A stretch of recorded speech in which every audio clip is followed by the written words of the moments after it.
Hello students, आज के session में हम देखने वाले force draft cooling tower. Refrigeration system में ये जो कूलिंग टावर होते हैं, ये कूलिंग टावर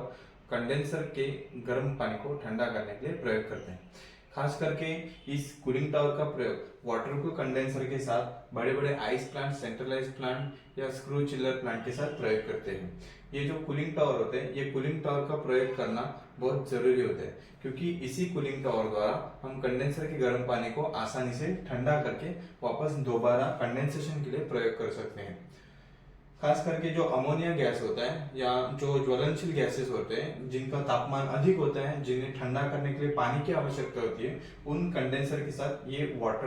कूलिंग टावर प्रयोग किए जाते हैं। अभी ये जो कूलिंग टावर होते हैं, ये कूलिंग टावर मुख्यतः दो प्रकार के होते हैं जो सबसे ज्यादा यूज किए जाते हैं। उसमें से पहला है नेचुरल ड्राफ्ट कूलिंग टावर, और जो सबसे अधिक प्रचलित है वो है फोर्स ड्राफ्ट या इंड्यूस्ड ड्राफ्ट कूलिंग टावर। इस कूलिंग टावर की रचना जो मैंने आपको सबसे आपके सामने दिखाई है कि कुछ एक मटके के आकार का बना होता है। इसकी इंस्टॉलेशन हम कहीं पे भी कर सकते हैं, बिल्डिंग के टेरेस पे भी कर सकते हैं, एक बंद रूम कमरे में भी कर सकते हैं। बस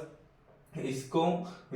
प्रॉपर कूलिंग करने के लिए इसके अंदर कंटिन्यूसली पानी होना बहुत जरूरी है। अभी ये जो आपने कूलिंग टावर देखा, इस कूलिंग टावर का मेन उद्देश्य क्या होता है, तो यहाँ पर जो आपने देखा water cool condenser, shell and tube type water cool condenser, इस वाटर कूल कंडेंसर में जो high pressure high temperature gas आता है, गर्म गैस आता है, इस गर्म गैस की ऊष्मा निकालना मतलब क्या है। तो यहाँ पर आपने देखा कि हाई टेम्परेचर गैस जो कंप्रेसर की डिस्चार्ज लाइन से गर्म gas, high pressure high temperature gas इस कंडेंसर में आता है। तो कंडेंसर के अंदर आने से इस कंडेंसर की शेल के अंदर जो ट्यूब है, इस ट्यूब के अंदर कूलिंग टावर द्वारा ठंडा पानी एक पंप की सहायता से इस ट्यूब में आता है। अभी जैसे ये ट्यूब के अंदर ठंडा पानी आता है, तो ये ठंडा पानी अपनी ठंडी का स्पर्श शेल के अंदर, ये जो हाई टेम्परेचर गैस अंदर आ रहा है, इस हाई टेम्परेचर गैस को देगा। जैसे हाई टेम्परेचर गैस को पानी अपनी ठंडी का स्पर्श देगा, तो कुछ समय बाद ये पानी ऐसे सर्कुलेशन होते होते कुछ लेवल पे आने से ये गर्म हो जाएगा। आपने देखा कि अंदर तो इसमें ठंडा पानी आ रहा है, लेकिन कुछ सर्टेन लेवल में आगे की ओर जाने से पानी धीरे धीरे गर्म बन रहा है। तो इसी तरह से जो कंडेंसर के अंदर हाई टेम्परेचर गैस आया था, ये गैस जब पानी के द्वारा ठंडा किया जाता है, तो आउटलेट पे होते होते लो टेम्परेचर में बदल जाता है। मतलब वाटर को कंडेंसर में पानी की सहायता से गैस को ठंडा किया जाता है, गैस की कंडेंसेशन की जाती है, गर्म गैस को ठंडा किया जाता है। तो उसी क्रिया के दौरान कूलिंग टावर से ये जो ठंडा पानी इस कंडेंसर के अंदर आता है, तो कंडेंसर में अंदर आने से पानी गर्म हो जाता है, और इसी गर्म पानी को एक ट्यूब की सहायता से दोबारा इस कूलिंग टावर में भेजा जाता है। अब ये जो कूलिंग टावर है, इस कूलिंग टावर में आपने देखा कि कुछ मेन कंपोनेंट्स इसके अंदर है, जो एक मोटर है और यहाँ पर विंडोज लगी है, जिसके अंदर से मतलब बाहर कमरे के बाहर से या जो आपका साइड के एरिया है, उस साइड के एरिया से नैसर्गिक ठंडी हवा, नेचुरल कोल्ड एयर जब इसके अंदर आती है, तो इसके अंदर जो भी गर्म पानी इस फिल्स के ऊपर गिरता है, तो फिल्स के ऊपर गर्म पानी गिरने से ये कुछ समय बाद ठंडा हो जाता है, और यही ठंडे पानी को एक अपने वाटर टैंक में नीचे की जगह पर एक स्टोरेज कर देता है, लेवल स्थिर करता है। फिर वहीं से इस ठंडे पानी को एक पंप की सहायता से, मतलब आउटलेट द्वारा एक पंप की सहायता से दोबारा कंडेंसर में भेजा जाता है। मतलब क्या है, तो ये जो कूलिंग टावर होते हैं ना, इस कूलिंग टावर को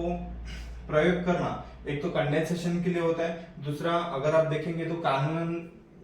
नियमन द्वारा पानी का ज्यादा मात्रा में प्रयोग करना एक अपराध है, जिसको हम लोग पानी को ज्यादा मात्रा में रेफ्रिजरेशन प्लांटों में प्रयोग नहीं कर सकते। तो जो पानी यूज किया गया उसी को वापस कैसे रिसाइकल करेंगे, वापस उसको कैसे रीयूज करेंगे, तो उसके लिए कंडेंसेशन के लिए कूलिंग टावर प्रयोग किए जाते हैं।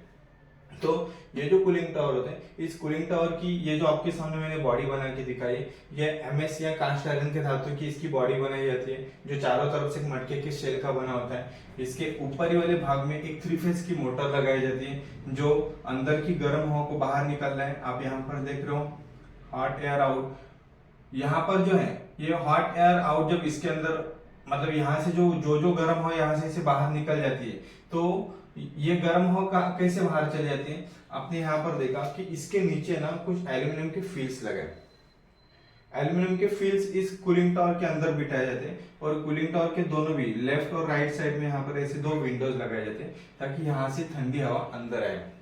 और ये जो फील्स होते हैं, ये फील्स एमएस स्टील या प्लास्टिक के धातु के बने होते हैं। अधिकतर इसके अंदर स्टील और एमएस के धातु के फील्स प्रयोग किए जाते हैं। उसी तरह से सबसे ऊपर वाले भाग में कुछ एक स्प्रे नोजल्स लगाई जाती है जो पानी को स्प्रेड करके छोड़ता है। इसके ऊपरी वाले भाग में ब्रिफ्ट एलिमिनेटर लगा है जो इसका कार्य मैं आगे तुम्हें समझाऊंगा। फिर उसी के नीचे है एक फ्लोट बॉल जो अंदर आने वाले पानी को नियंत्रित करते रहता है। उसके ऊपर दिया है कि ओवरफ्लो स्विच दिया है। फिर इसके नीचे एक दिया है कि ड्रेन वॉल। सबसे नीचे इसका मेन बेस फाउंडेशन। अगर कूलिंग टावर के ऊपर आपको कुछ भी काम करना है तो यहाँ पर एक दिखाई लेडर। कूलिंग टावर के अंदर अगर कुछ दूषित पानी है, खराब पानी है तो उसको अगर बाहर निकालना है तो यहाँ पर ब्लीड वॉल दिया है। और जो भी हवा अंदर खींची जाती है उसको साफ करके ही फिल्स के ऊपर थ्रो करना होता है, तो इसके लिए यहाँ पर एयर फिल्टर दिए जाते हैं। तो ये होता है मेन कंपोनेंट्स, इसके अंदर के मेन पार्ट। अब ये कैसे काम करता है तो देखो, कंडेंसर से आने वाला गर्म पानी, आपने यहाँ पर देखा कि हॉट वाटर, जो गर्म पानी इसके अंदर आता है ना, तो ये गर्म पानी जैसे ही इस स्प्रे नोजल के पास चला जाता है तो स्प्रे नोजल के पास से यहाँ से ना इसको पानी को अधिक प्रेशर पर ऐसे स्प्रेड करके नीचे भेजा जाता है, जिससे जैसे ये पानी फिल्स के ऊपर ऐसे गिरता रहेगा। जो ऊपर की ओर आपने देखा कि यहाँ पर ऐसे रेड कलर का मैंने दिखाया, ये पूरा गर्म पानी है। ये गर्म पानी जैसे इस फिल्स के ऊपर गिरेगा ना तो ये पानी अपनी हीट का स्पर्श इस फिल्स को देगा और इस तरह से फिल्स इसके गर्म हो जाएंगे। जब इसके अंदर ऐसे पानी गिरते रहता है तो उसी समय में यहाँ पर ऊपर सप्लाई द्वारा मोटर भी चालू की जाती है। और मोटर चलने से क्या होता है, मोटर ना इसके दोनों भी साइड से नैसर्गिक ठंडी हवा इसे अंदर खींचता है। साधारण आम वातावरण का तापमान 30 से 33 डिग्री सेल्सियस है, मतलब नॉर्मल तापमान वाली जो हवा है नैसर्गिक हवा, ये नैसर्गिक हवा इस एयर फिल्टर में आने से यहाँ पर कुछ हवा में अगर कुछ भी धूल कण या मिट्टी या कुछ कार्बन पार्टिकल रहेंगे तो यहाँ पर अलग हो जाएंगे। अभी जैसे इस फिल्टर में वो मिट्टी को यानी कि हवा को साफ किया जाएगा तो जो भी शुद्ध हवा रहेगी ये हवा आगे जाके लगेगी इस फिल्स को, मतलब फिल्स को हवा के द्वारा ठंडा किया जाता है। और फिल्स के ऊपर जो पानी गिरता है तो उससे ये फिल्स गर्म हो जाते हैं, लेकिन फिल्स को हवा के द्वारा ठंडा करने से ऊपर गिरने वाला पानी यानी कि फिल्स के ऊपर गिरने वाला पानी नीचे की ओर आते आते ठंडा हो जाता है। आपने सबसे नीचे वाले भाग में देखा, यहाँ पर अभी जो गर्म पानी था ये पानी नीचे आते आते ठंडा बन चुका है। कैसे हुआ, तो स्प्रे नोजल के द्वारा इस फिल्स के ऊपर जो पानी स्प्रेड होते रहता है, जो गिरते रहता है, तो ये गर्म पानी अपनी उष्मा फिल्स को देते हैं और फिल्स अपनी उष्मा जो हवा खींची जाती है उसको देता है। और इसी हवा को यहाँ से जो ऊपर एक फैन मोटर लगा है, ये फैन मोटर यहाँ से हॉट एयर आउट, यहाँ से गर्म हवा को बाहर निकालता है। मतलब फोर्स्ड ड्राफ्ट कूलिंग टावर में एक तो नैसर्गिक हवा और पंखे की हवा दोनों हवा की सहायता से कंडेंसर के गर्म पानी को ठंडा करता है। इसीलिए ये जो कूलिंग टावर होते हैं ये अधिक एफिशिएंट होते हैं, ये अधिक कार्यशील होते हैं, ये कम से कम समय में ज्यादा से ज्यादा पानी को ठंडा कर सकते हैं। और जितना पानी ठंडा होगा उतना ही वो रेफ्रिजरेशन सिस्टम में कंडेंसेशन के लिए सही मात्रा में हम प्रयोग कर सकते हैं। अभी आपने यहाँ पर देखा कि स्प्रे नोजल के द्वारा जब फिल्स की सहायता से ये पानी वापस ठंडा हो जाता है, नैसर्गिक हवा लेकर वापस ये पानी जब ठंडा हो जाता है तो ठंडा होने से ये पानी को आगे इस सबसे नीचे वाले भाग यानी कि वाटर टैंक के अंदर इसको स्टोरेज किया जाता है। अभी यहाँ पर आपने देखा कि जो वाटर टैंक है ना, इस वाटर टैंक में सबसे नीचे वाले भाग में इसका आउटलेट दिया है,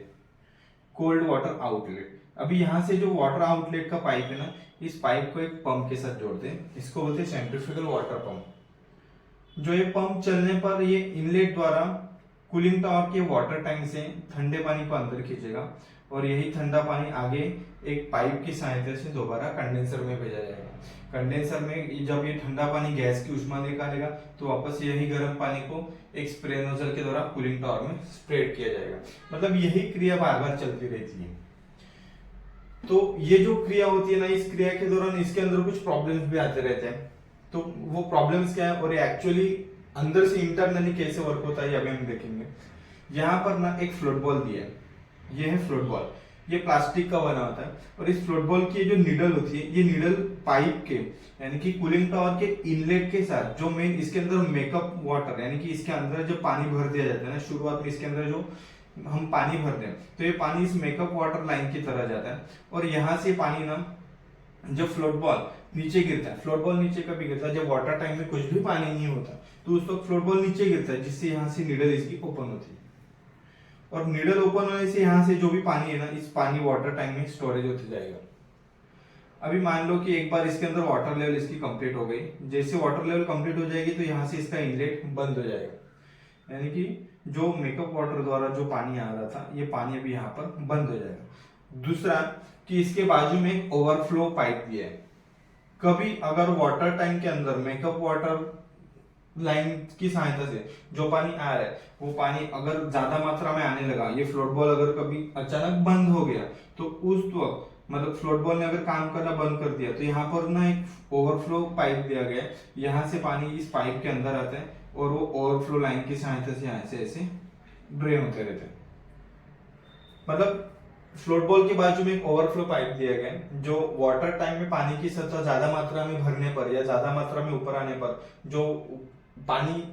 ज्यादा मात्रा में इसके अंदर नहीं लेना चाहिए तो जो बचा हुआ पानी रहता है उसको यहाँ से बाहर फेंक देता है।